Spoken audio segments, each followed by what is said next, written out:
저는 하나님의 사역을 할 사람이 아니었습니다.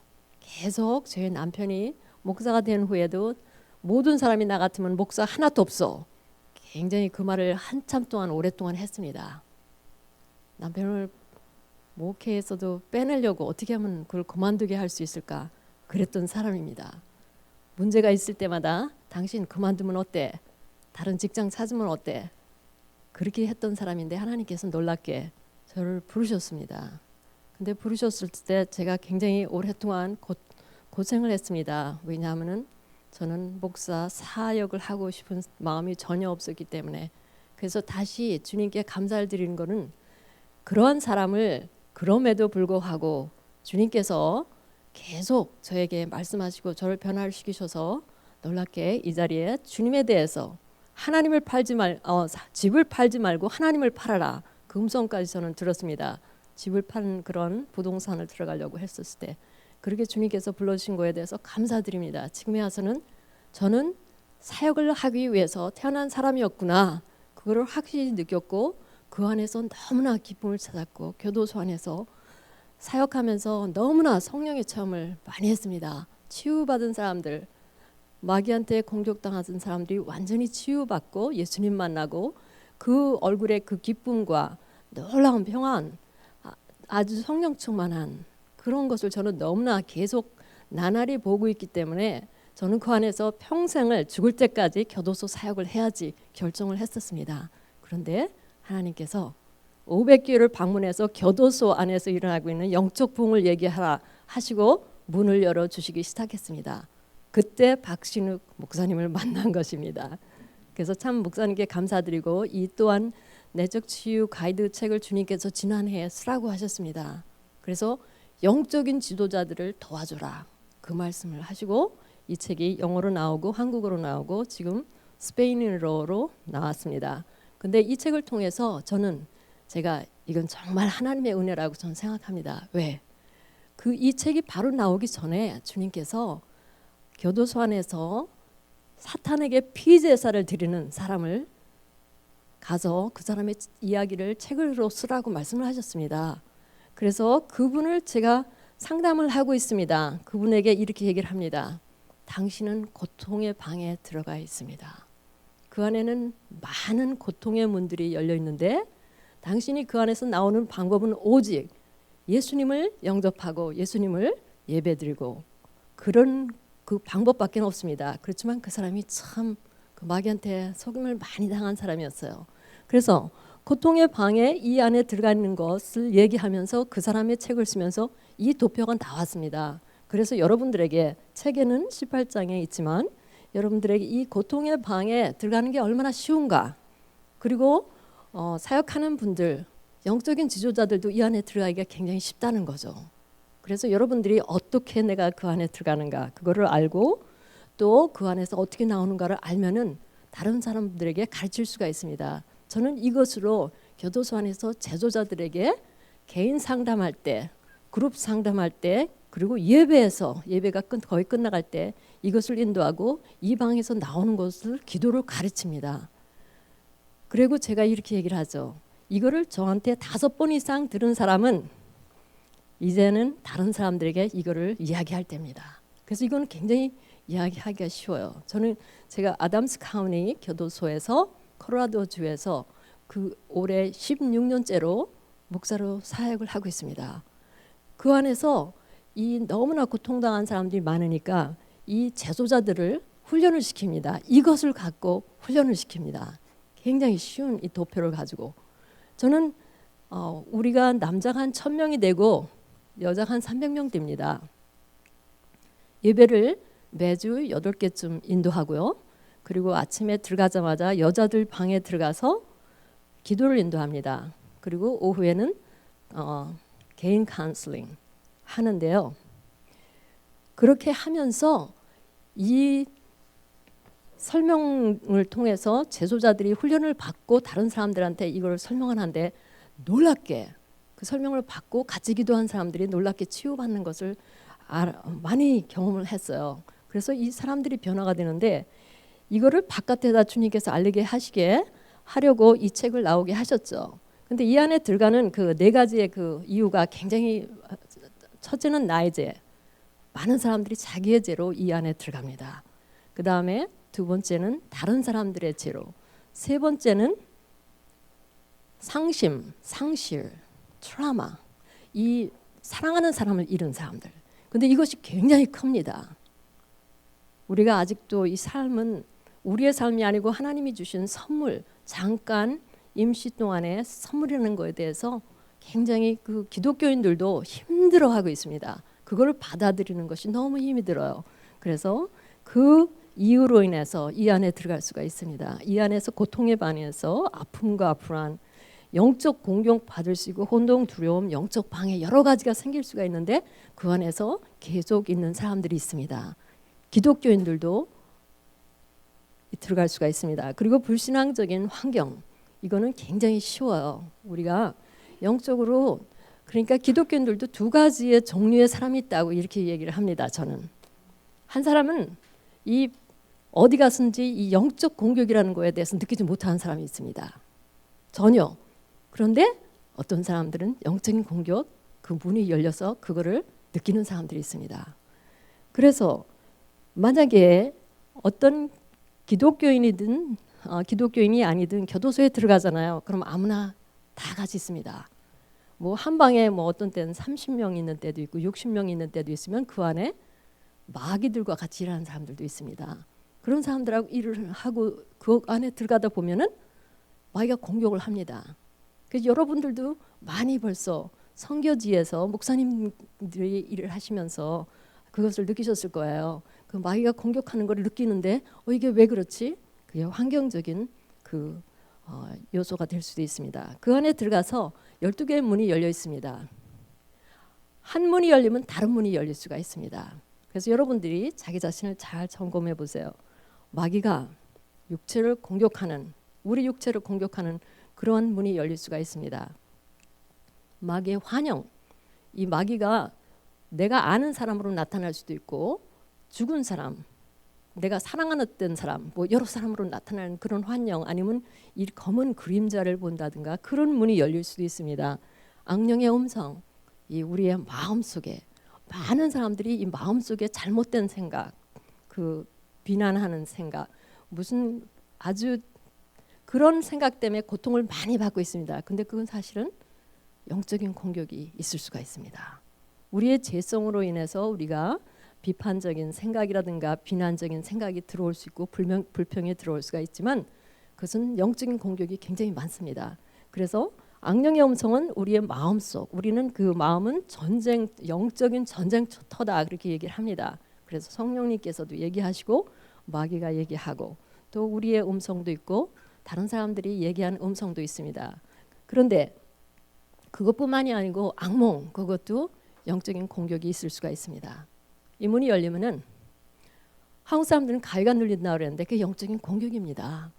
왜 누가 목을 졸리려고 하고 이 몸에 누가 누르고 그런 그것뿐만이 아니고 잠자기가 두려워질 정도로 그런 어느 상태가 있을 수가 있습니다.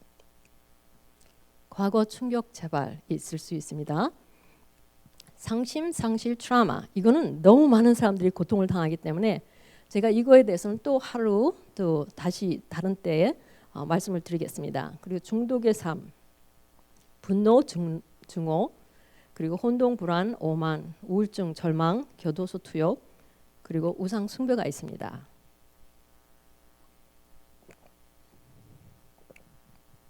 우상 숭배에 대해서 들어가겠습니다. 저는 여기에 저의 죄로 인해서 우상 숭배에 빠졌습니다. 여러분들 어떻게 우상 숭배에 빠져요? 이 사탄을 숭배하는 것만 우상 숭배가 아닙니다. 우리가 돈을 하나님보다 더 사랑해도 그게 우상 숭배입니다. 저는 하나님께서 그 우상 숭배에 빠질 수 있다는 것을 미리 아시고 훈련을 시키기 시작하셨습니다. 한국에서 신학교를 가는데 수요일 날은 아주 가기가 싫습니다. 왜 그런 줄 아세요? 경건회가 있는데 거기서 헌금 시간이 있어요. 근데 내 주머니에 돈이 몇 푼이 엄마가 그 조금 준 돈, 제가 직장 다니지도 않는 때인데 하나님께서 훈련을 시키시는 거예요. 그 돈을 다 헌금에 넣어라. 그걸 말씀하시는 거를 너무나 많이 하시니까 제가 미리 겁을 나는 거예요. 이 수요일 날 예배 가기 전에. 그런 사람입니다. 주님께서 훈련을 시키시는 거예요. 근데 우리는 쟤네 시간이 지나고 보니까 주님께서 왜 그 훈련을 시키셨는가를 제가 알게 됐습니다. 뒤늦게 남편이 목사가 된 후에, 미리 목사가 되기 전에 저는 그렇게 얘기했어요. 남편에게. 우리가 당신이 목사 돼서 물질점에 문제 생기면 목사 생활 그만두고 직장 바꾸라고. 그걸 미리 저는 다짐을 하고 예스 그 얘기를 듣고 남편이 목사가 됐습니다. 근데 목사가 되고 나니까 그게 그렇게 됩니까? 자기가 제일 좋아하는 게 목사 생활이라고 남편이 그랬습니다. 그러니까 이제 남편의 마음을 바꿀 수는 없는데 거기에서 제가 이제 내가 어떻게 하면은 우리가 빚구성에 들어가니까 어떻게 하면 일을 해서 돈을 벌어야지. 그러니까 제가 생각하기에는 그게 정말 정당하잖아요. 그래서 돈에 대한 걱정, 염려 그거를 많이 했습니다. 근데 그래 네가 돈을 사랑해. 하나님 일하라고 불렀을 때 돈 설교라고 불렀을 때 나가서 집을 10개도 넘게 산 사람이 저예요. 그게 저의 죄였습니다. 집이 하나가 있으면은 그걸로 만족하지. 뭘 2개, 3개 사가지고 10개도 넘게 사가지고 돈을 벌어보겠다고. 거기서 완전히 폭삭 망했습니다. 빚구성에 앉아가지고 저 때문에, 저희 남편 때문에가 아니라 저 때문에 너무 세상을 사랑하고 돈을 사랑하고 내 자신으로 모든 것을 다 해결해 보려고 했던 그 잘못으로 인해서 우리 가족 전체가 빚구성에 앉아가지고 제가 눈물을 흘리면서 주님 이거를 해결해 주시겠습니다. 그걸 얼마나 오랫동안 했는지 몰라요. 주님께서 놀랍게 그거를 해결해 주셨습니다. 근데 제가 그 우상숭배라는 거 그거에 대해서 여러분들 사람이 또 우상숭배가 될 수가 있습니다. 저희 남편이 벼랑간에 갑자기 교통사고로 갔습니다. 10년 전에. 저는 남편을 참 사랑한 사람이에요. 그래서 남편을 붙잡고 죽을 때까지 슬퍼해야지. 그게 남편을 생각하고 더 그게 옳은 걸로 생각했습니다. 제가 목사인데 병원에서 벌써 한 15년 동안 그 채플런으로 일하면서 그 많은 사람들을 도와주고 하나님께 보내세요. 붙잡고 있으면 안 됩니다. 근데 제가 붙잡고 있었다는 걸 하나님께서 알려주셨습니다. 그것이 주님께서 끝내는 굿바이 레터를 써라. 또 나에게 주라. 내가 너를 치유할 수 있는데 네가 붙잡고 있다. 그것을 알려주신 후에 제가 완전히 주님께 남편을 드렸습니다. 그때 완전한 치유가 됐는데 3개월 안에 완전히 저는 주님께 남편을 드리고 전에 그런 일이 없었던 것처럼 이 완전히 상처가 완전히 치유돼 가지고 남편 보고 싶은 것까지 완전히 주님께서 가져가 주셨습니다. 아주 놀랍게 그런 치유 하나님께서 하실 수 있다는 거. 그러니까 저는 그 교도소 안에서 그렇게 가르칩니다. 이 상심, 상실, 사랑하는 사람들 잃은 사람들은 항상 그 사람들을 하나님께 보내라고 굿바이 편지를 쓰라 그래요. 그리고 하나님께 내가 내 남편 사랑하는 자식 다 드립니다. 그리고 내 아픈 상처를 치유해 달라고. 근데 그렇게 많은 사람들이 치유를 받아요. 그래서 놀랍게 하나님께서는 이렇게 나를 치유할 수 있으면 다른 사람들도 얼마든지 치유할 수 있구나. 그거를 제가 배운 거죠. 그러니까 우리가 이 고통의 방에 들어가 가지고 쉽게 나오는 방법은 빨리빨리 이게 내가 지금 하나님을 사랑하는데 하나님을 섬기려고 하는데 무엇이 방해가 되고 있는가 그걸 빨리 알아야 됩니다. 그래서 이 안에 내가 어떻게 들어갔는가. 다른 사람들의 죄. 정말 용서하기 어려운 사람들 있죠. 그거를 하나님께서 하나하나 빨리빨리. 이 영적인 방해라는 것은 하나님을 사랑하고 하나님을 섬기려고 하는데 방해오는 겁니다. 내 자신이 될 수도 있고 또한 다른 사람이 될 수 있는데 다른 사람들이 잘못할 때 이 분노, 증오, 그 문이 열릴 때 용서를 해야지만 이 방 안에서 나올 수가 있습니다. 용서를 안 했다는 얘기는 이 방 안에 있다는 얘기는 그 사람을 매일 생각하고 그 사람 생각할 때마다 그 굉장히 아주 부정적인 생각이 들어가고 화가 나고 막 그러는 겁니다. 주님께서 여러 방문으로 주님께서 이 문에서 나올 수 있도록 인도를 해주셨습니다. 한 번은 저에게 잘못한 여자가 있는데 그 여자로 인해서 제가 병원에서 일하던 날짜를 그 바스가 그 여자 말을 듣고요. 그 여자한테 줘버렸어요. 그래서 제가 그걸로 인해서 굉장히 화가 났을 때가 있었습니다. 그래서 제가 그냥 이걸 용서를 해야 되는데 용서를 하고 싶은데 용서를 못하는 거예요. 그래서 끝내는 하나님께서 말씀을 주시더라고요. 너에게 잘못하는 사람을 위해서 기도하라. 축복하라. 원수를까지 사랑하라고 하셨잖아요. 그래서 그분을 위해서 축복하는 기도를 시작했습니다. 그랬더니 하나님께서 그 여자가 아주 아름다운 옷을 입고 서 있는 그 비전을 보여주셨어요. 그래서 주님 이거는 왜 보여주셨습니까? 했었을 때 내가 그 여자를 그렇게 사랑하는데 내가 그 여자를 그렇게 아름답게 보는데 나도 너도 그렇게 보기를 원한다. 그 말씀을 하셨습니다. 그리고 그런데 그 여자 때문에 제가 그 교도소에 가가지고 더 자원봉사를 하려고 갔더니만 제가 이 직장을 찾은 겁니다. 그래서 참 감사하죠. 하나님은 우리의 어떤 문을 닫아주시는데 또 열어주신다는 거. 그래서 하나님께서 문을 닫아주실 때는 다른 문을 열어주시려고 하시는구나. 기다리시는 분들이 되기 바랍니다. 그래서 그 안에서 용서하는 데서 나오고 요즘에는 한 번은 또 어떤 용서해야 될 일이 있었어요. 저희 바스가 믿지 않는 여자입니다.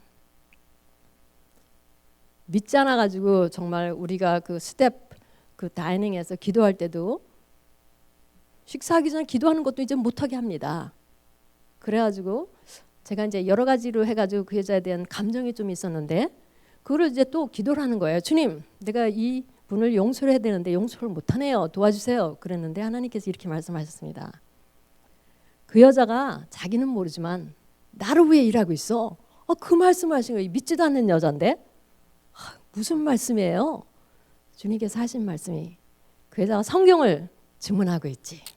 하나님께서 한 사람 한 사람의 하시는 글들을 다 보시고 이 여자가 성경 주문한다는 그것만 갖고 두고도 하나님께서는 저에게 용서하게 만드셨습니다. 그래서 여러분 오늘 포커스가 뭔지 생각해 보세요. 어떤 사람이 잘못한 건가? 저희 아버지를 용서해야 됐습니다. 다른 사람들의 죄에서는 아버지의 죄로 인해서 이 안에 제가 고통의 방에서 오랫동안 고통을 당했습니다. 아버지가 술 먹고 알코올 중독자였으며 엄마를 때리니까 오빠가 화가 나고 겁이 나니까 집을 뛰쳐나가서 깡패들하고 전전하다가 감방을 3번을 갔습니다. 아버지를 용서해야 됐었어요. 근데 제가 그 아버지를 용서하는 것도 하나님의 은혜였습니다. 제가 이 고통 속 안에서 아버지에 대해서 그렇게 생각하고 그랬었을 때 하나님께서는 저에게 아버지의 아픔을 알려주셨어요. 근데 그 아픔을 알려주신 것이 저희 아버지가 술 취한 상태에서 자살한 후였습니다. 근데 자살했을 때도 그냥 자살했으면 괜찮은데 또 유서를 써놓고 아내도 필요 없고 자식도 필요 없다. 그걸 써놓고 가셨으니 제가 얼마나 화가 났어요. 그 종이를 보고 찢어서 쓰레기통에 집어넣습니다. 살았을 때도 이렇게 아픔을 주더니 죽은 후에도 이렇게 아픔을 주네. 그랬는데 하나님께서는 저희 아버님의 그 영적인 아픔을 느끼게 해주셨습니다. 마귀의 공격을 당했던 아버지, 하나님을 몰랐던 아버지, 술을 먹고 마귀에게 공격의 문을 열어준 중독의 문이 열어지니까 다른 문까지 다 열려서 아버지에게도 분노가 가득 차서 계속 엄마를 때리고 엄마를 핍박하고 그런 상태였습니다. 여러분들 이 고통의 방에 들어가는 것이 굉장히 쉽습니다. 그래서 내가 어디에 포커스하고 있는가. 아까 찬송에도 사실 우리가 고통을 바라보지 말고 예수님을 바라봐야 된다는 거. 저는 그걸 계속 배우고 있습니다. 그래서 이 고통의 방에서 나와서 정말로 이 하나님의 그 평안과 치유를 받는 그런 기도를 제가 가르칩니다. 물론 상심, 그 사랑하는 사람들, 잃은 사람들에게는 항상 더 숙제를 제가 많이 주죠. 굿바이 레터를 쓰십시오. 그리고 하나님께 드리십시오. 그리고 용서할 수 있는 사람들 다 용서하십시오. 그래서 그 안에서 나올 수 있도록. 근데 이제 4가지 기도는 모든 사람에게 제가 인도하는 것이 첫째 기도. 하나님 나의 죄를 용서해 주시옵소서. 그 기도입니다. 우리가 다른 사람들을 보고 계속 비난의 말, 생각 나오는 그 자체부터가 우리가 하나님께 용서를 빌어야 된다는 거. 왜? 하나님을 바라보지 않고 사람을 바라보고 물질을 바라보고 환경을 바라보고 거기에 불만이 나오게 되는 거예요.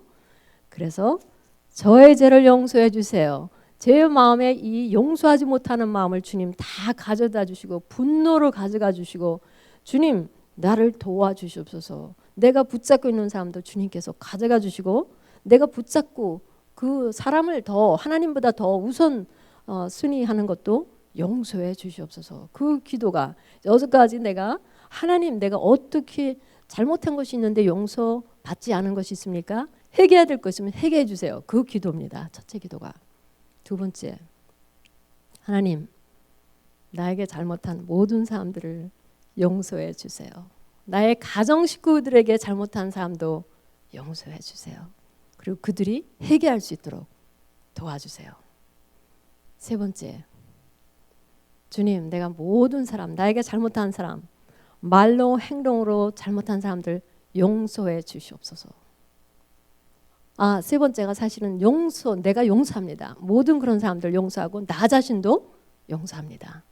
그번에 네 번째가 주님 내가 이 고통의 방에 문이 열린 것을 닫을 수 있도록 도와주세요. 내가 닫지 못하는 거 주님 닫을 수 있도록 인도해 주세요.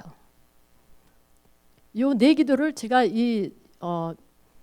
항상 계속하라고 합니다. 이 모든 문이 닫힐 때까지.